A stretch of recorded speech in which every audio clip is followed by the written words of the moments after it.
In the quiet towns of northern England, a trusted doctor made house calls, cared for the elderly, and comforted the dying.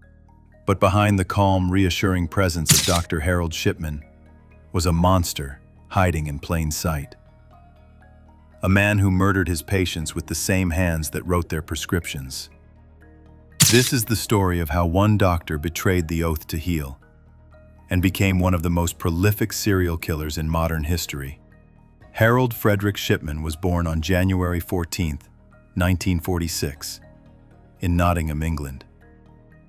The middle child of a working-class family, he was quiet, intelligent, and especially close to his mother, Vera. When she was diagnosed with terminal lung cancer, teenage Harold watched helplessly as she deteriorated. In her final weeks, her doctor administered regular doses of morphine to ease her pain. Shipman was fascinated by the way the drug soothed her, how death came gently, seemingly under medical control. When his mother passed, the moment left a deep scar, and perhaps the seed of his obsession with power over life and death. After excelling at school, Shipman went on to study medicine at Leeds School of Medicine, graduating in 1970.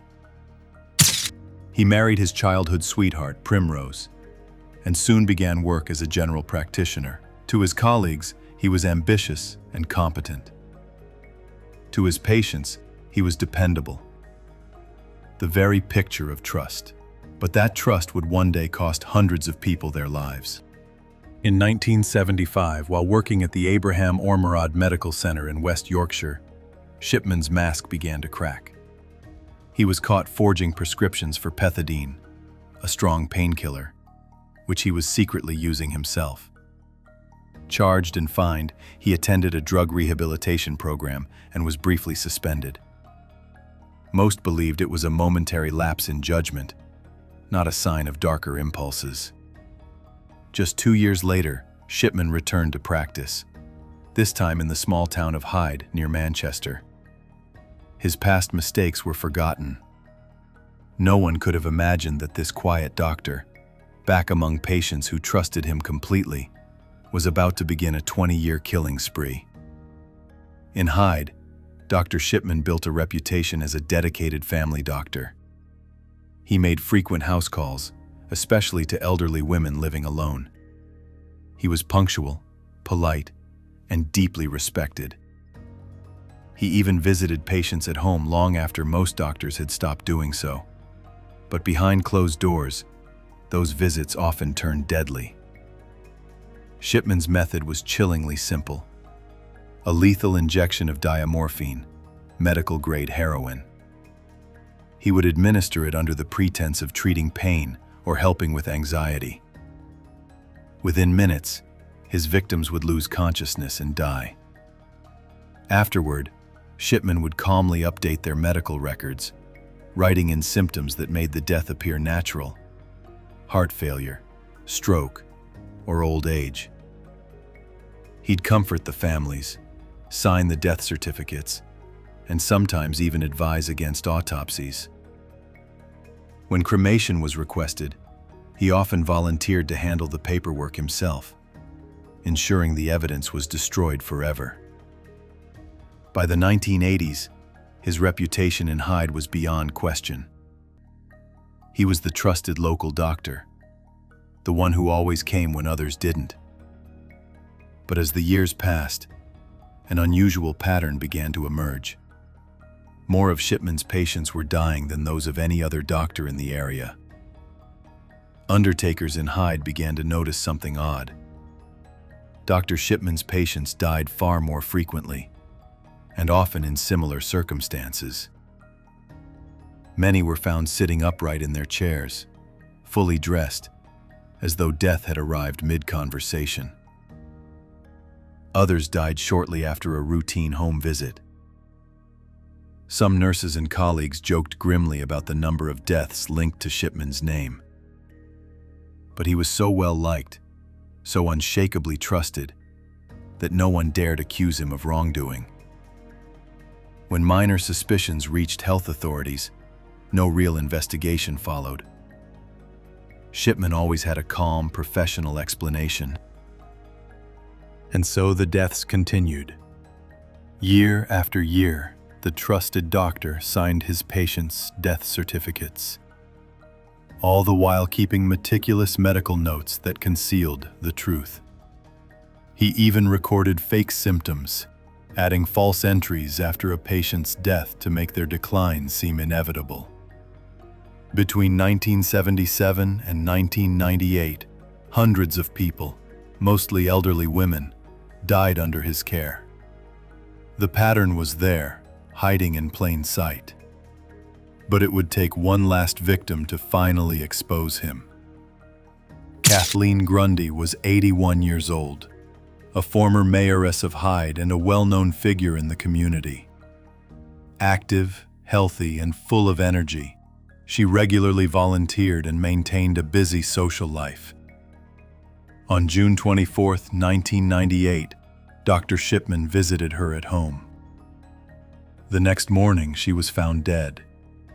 Shipman signed the death certificate himself, stating old age as the cause.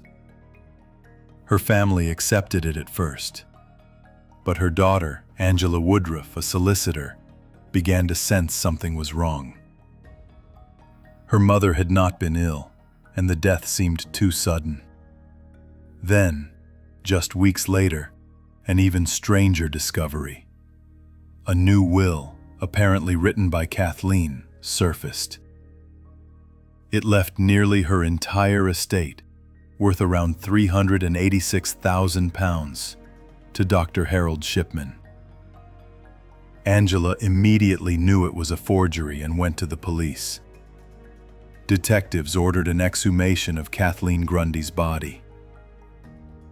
Toxicology results revealed lethal levels of diamorphine, the same drug Shipman had access to in his surgery. In September 1998, police arrested Dr. Harold Shipman. When they searched his home and office, they found forged medical records, tampered computer files, and evidence of altered patient histories.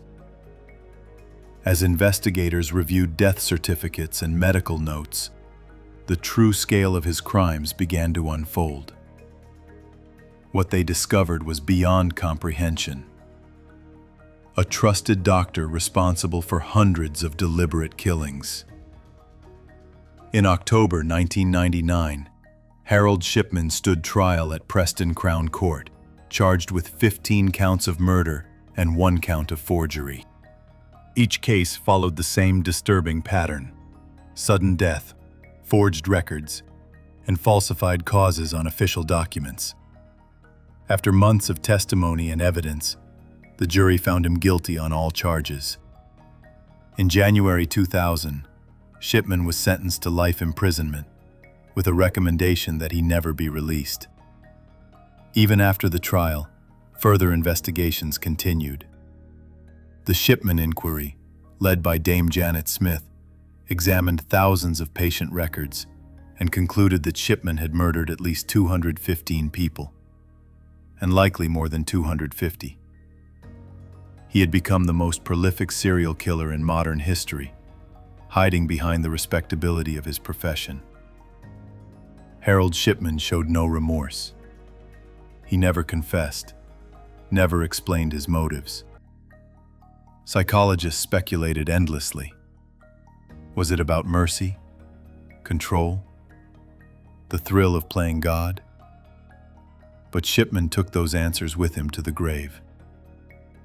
On January 13, 2004, the day before his 58th birthday, Harold Shipman was found hanged in his cell at Wakefield Prison. He had taken his own life, leaving no note and no explanation. For many families, his death brought no comfort. It robbed them of the chance to understand why their loved ones were taken. Even in death, Shipman maintained control, denying the world the truth about his motives.